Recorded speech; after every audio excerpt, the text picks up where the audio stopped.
100 laps to go. This might be the last stop for some of these cars, Kyle. Yeah, and I'm not so sure that not right before that caution that the 3 car wouldn't begin to reel in the 00 just a little bit. You know, he complained that his car was a little bit tight. Maybe you guys adjusted it too much, but the racetrack could have been coming to him. So it'll be interesting to see what kind of adjustment Dale Jr. makes this time if this is the last caution or the last pit stop.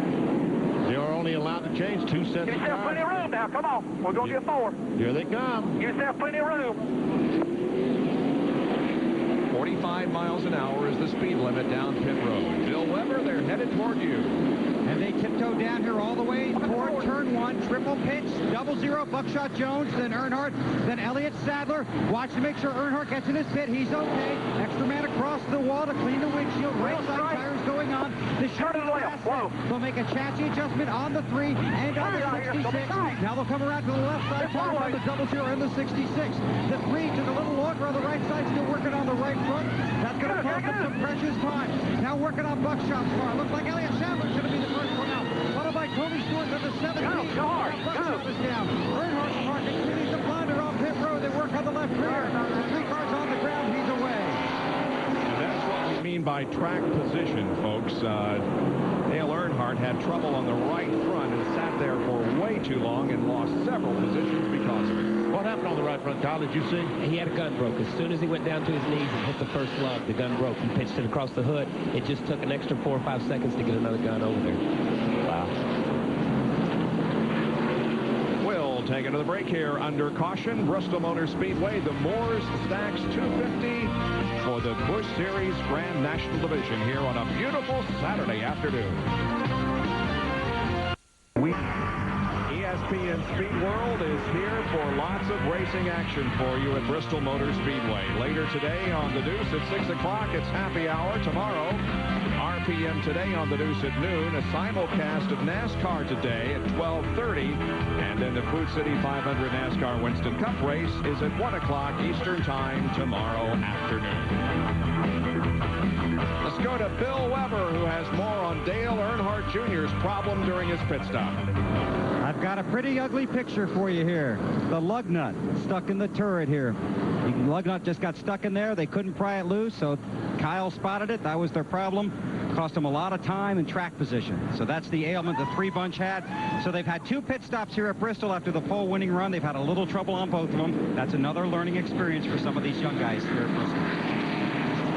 32 cars remain on the racetrack at the moment. One of the cars out of the race is Tim Fedewa, who crashed in turns 1 and 2 earlier in the race. This is what happened.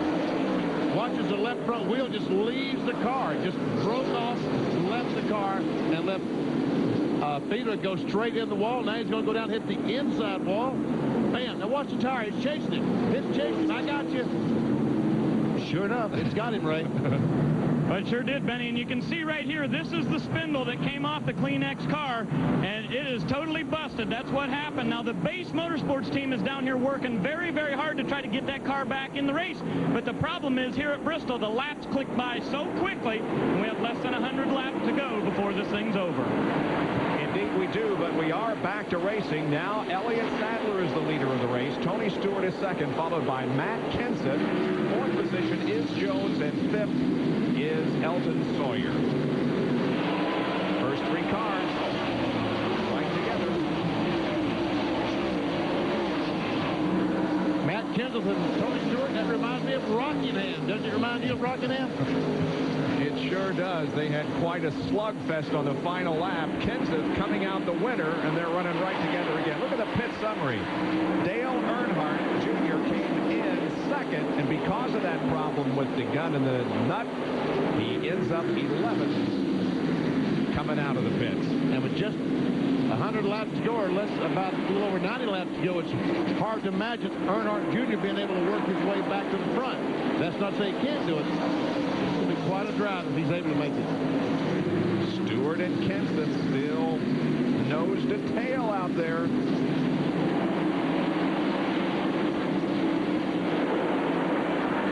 Well, you got to give a call to these young drivers who performed so well here this afternoon. We got Elliott Sadler leading, Stewart second, Kenseth third, Buckshot fourth.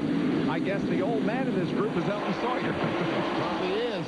He's the old man, and he's a young guy. Yeah, exactly. It's amazing to think that all these guys are 21, 22, 23, 19 years old, whatever, and they're doing as well as they are in a place as tough as Bristol. And let's not forget about Kevin Grubb, who's at the back of that fivesome that now comes down the front stretch.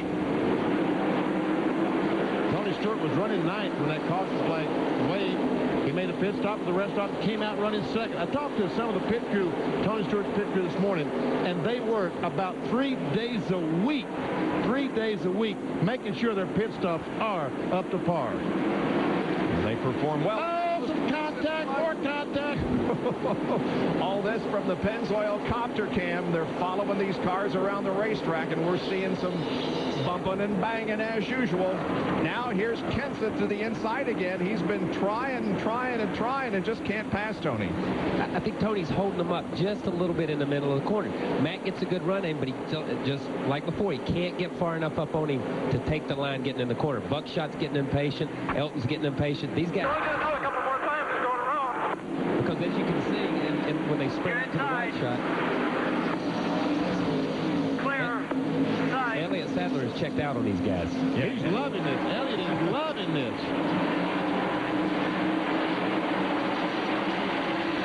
He's built up 2.1 seconds. You're inside. He's in there. Car. Now, here comes Buckshot. They're clearing it. Kenseth. Well, he was. Wow. And look, he's going right on the outside. No. Yeah, he is. He is going right on the outside. Here he goes. Now, this is going to be a tough match if he can make No clear. No clear.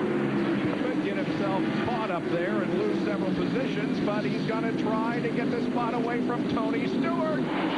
That is a gutsy move by Matt Kenseth, and now he's going to make it work. Coming back.